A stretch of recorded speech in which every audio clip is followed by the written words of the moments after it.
बोर्डाच्या पेपरमध्ये कोणते प्रश्न विचारले जाणार आहेत आणि त्या प्रश्नांची उत्तरे कशी लिहायची आहेत, जेणेकरून तुम्ही देखील 11 मार्च 2026 रोजी होणाऱ्या सायन्स अँड टेक्नॉलॉजी पार्ट 1 या पेपरमध्ये पैकीच्या पैकी मार्क्स हे नक्कीच मिळवाल. तर चला तर पाहूयात विद्यार्थी मित्रांनो, ॲज सपोर्ट या चॅनलमध्ये तुमचे स्वागत आहे. आज आपण 11 मार्च 2026 रोजी होणाऱ्या पेपरमध्ये कोणते प्रश्न विचारले जाणार आहेत आणि त्या प्रश्नांची उत्तरे कशी लिहायची, चला तर पाहूयात. तर सर्वप्रथम पहा, जो तुमचा प्रश्न क्रमांक पहिला असणार आहे तो एकूण तुमचा 10 मार्क्ससाठी असणार आहे, ज्यामध्ये तुम्हाला प्रश्न क्रमांक पहिला ए जो असणार आहे त्यामध्ये दिलेल्या पर्यायांपैकी योग्य पर्यायाचा क्रमांक लिहायचा. तर तुम्हाला काय करणार आहेत, यामध्ये MCQ बेस्ड असे 5 प्रश्न विचारणार आहेत आणि त्यामध्ये तुम्हाला योग्य असा पर्यायाचा क्रमांक लिहायचा आहे. तर यामध्ये पाहू शकता ऑप्शन आणि त्याचा आन्सर तुम्हाला लिहायचा आहे. नुसता जर तुम्ही असं ऑप्शन लिहिला तर तुम्हाला मार्क्स हे मिळणार नाहीत, त्यामुळे ऑप्शन विथ त्याचा आन्सर असं व्यवस्थित लिहायचं आहे. इथं पाहू शकता पहिल्याचं उत्तर असणार आहे ग्रुप 2, त्यानंतर दुसऱ्याचं डी डबल डिस्प्लेसमेंट, तिसऱ्याचं असणार आहे टंगस्टन, चौथ्याचं रिफ्रॅक्शन आणि पाचव्याचं एक्झोथर्मिक. त्यानंतर पहा, जो क्वेश्चन नंबर बी असणार आहे तो देखील 5 मार्क्ससाठी असणार आहे, ज्यामध्ये पहिला प्रश्न आहे पाहू शकता ट्रू ऑर फॉल्स. दिलेलं सेंटेन्स हे ट्रू ऑर फॉल्स आहे की लिहायचं आहे 1 मार्क्ससाठी. दुसरा असणार आहे तो तुम्हाला ऑड मॅन आउट वरती असणार आहे, ज्यामध्ये तुम्हाला 4 हे पर्याय देणार आहेत आणि त्यापैकी एक पर्याय हा ऑड मॅन आउट तुम्हाला शोधून लिहायचा आहे. त्यानंतर तिसरा पाहू शकता गिव्ह रिझन द्यायचा आहे. तर the reason of twinkling of stars is because of refraction of a light. 1 मार्क्ससाठी सोपा प्रश्न आहे पहा. त्यानंतर चौथा प्रश्न असणार आहे तो मॅच द पेअर्स. तर इथं सिंपल मायक्रोस्कोपचा आन्सर काय येणार आहे, used for a watch repair.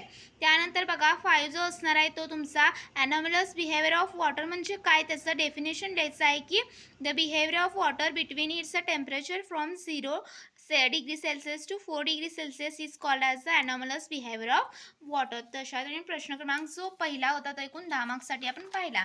त्यानंतर पाहू शकता जो सेकंड वन क्वेश्चन असणार आहे तो तुमचा एकूण किती मार्क्ससाठी असणार आहे, तर पहा विद्यार्थी मित्रांनो, यामध्ये 10 मार्क्ससाठी असणार आहे. जो क्वेश्चन नंबर 2A असणार आहे तो 4 एकूण मार्क्ससाठी विचारण्यात येतो. तर यामध्ये गिव्ह रिझन्सवरती हा प्रश्न असणार आहे. एकूण तुम्हाला 3 प्रश्न देणार आहेत आणि तेथील 2 प्रश्न तुम्हाला सोडवायचे आहेत. प्रत्येक प्रश्नाला 2-2 मार्क्स असणार आहेत. पहिलं पाहूया काय कसं लिहायचं आहे तुम्हाला उत्तर. While going from left to right within a period the size of atom decreases because. तर ह्याचं उत्तर पाहू शकता, मुद्द्यानुसार व्यवस्थित लिहायचं आहे. Atomic radius generally decreases as you move from left to right across a period on the periodic table because the number of protons in the nucleus increases which exerts a stronger pull on the electrons. त्यानंतर drawing them closer to the nucleus and reducing the atomic radius.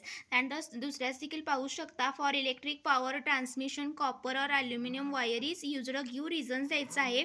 तर पाहू शकता 4 मुद्द्यांच्या आधारे तुम्ही व्यवस्थित अगदी point wise जर लिहिलं तरी तर पैकीच्या पैकी मार्क्स तुम्हाला यामध्ये गिव्ह रिझन्समध्ये मिळणार आहेत. त्यानंतर पहा क्वेश्चन नंबर जो 2B असणार आहे तो तुमचा अगेन असणार आहे एकूण 6 मार्क्ससाठी आणि त्यामध्ये तुम्हाला एकूण प्रश्न देणार आहेत 5 देणार आहेत आणि 3 प्रश्न हे सोडवायचे आहेत. प्रत्येक प्रश्न 2-2 मार्क्ससाठी असणार आहे. इथं पाहू शकता गॅल्व्हनायझेशन म्हणजे काय त्याची डेफिनेशन लिहायचं आहे आणि त्याचं ही कशासाठी मेथड यूज केली जाते ते 1 मार्क्ससाठी. तर एकूण 2 मार्क्ससाठी असणार आहे. 1 मार्क्ससाठी डेफिनेशन आणि 1 मार्क्ससाठी ती मेथड कशासाठी यूज केली जाते यासाठी. अशा प्रकारे 2 मार्क्सचा प्रश्न. त्यानंतर तुम्हाला डिफरन्स बिटवीन लिहा, मास अँड वेट. तर इथं पाहू शकता ॲटलिस्ट 4 पॉईंट्स जरी 4 to 5 पॉईंट्स जरी तुम्ही व्यवस्थित अगदी लिहिलं तर यामध्ये तुम्हाला पैकीच्या पैकी मार्क्स हे मिळून जाणार आहेत. 2 मार्क्ससाठी हा प्रश्न असणार आहे. एकूण 3 प्रश्न सोडवायचे आहेत. पाहू शकता तिसरा जो असणार आहे तो काय करायचं आहे तुम्हाला, तर rocket is the launcher and Newton's third law of motion कोणता लॉ वापरला आहे ते तुम्हाला नाव लिहायचं आहे फक्त. तिथे 2 मार्क्ससाठी सोपा प्रश्न असणार आहे. त्यानंतर नेक्स्ट क्वेश्चन पाहू शकता जो क्वेश्चन नंबर 3 असणार आहे तो तुमचा लेंदी असणार आहे, ज्यामध्ये आन्सर द फॉलोइंग क्वेश्चन्स तर एनी 5. तर एकूण 8 देणार आहेत आणि 5 प्रश्नांची उत्तरेही लिहायची आहेत. तर इथं पाहू शकता 3 मार्क्सचा क्वेश्चन कशाप्रकारे सोडवलेला आहे याचाच तुम्हाला परीक्षेमध्ये व्यवस्थित अगदी सोडवायचा आहे. तर व्हिडिओ आवडल्यास नक्की लाईक करा. Thank you so much.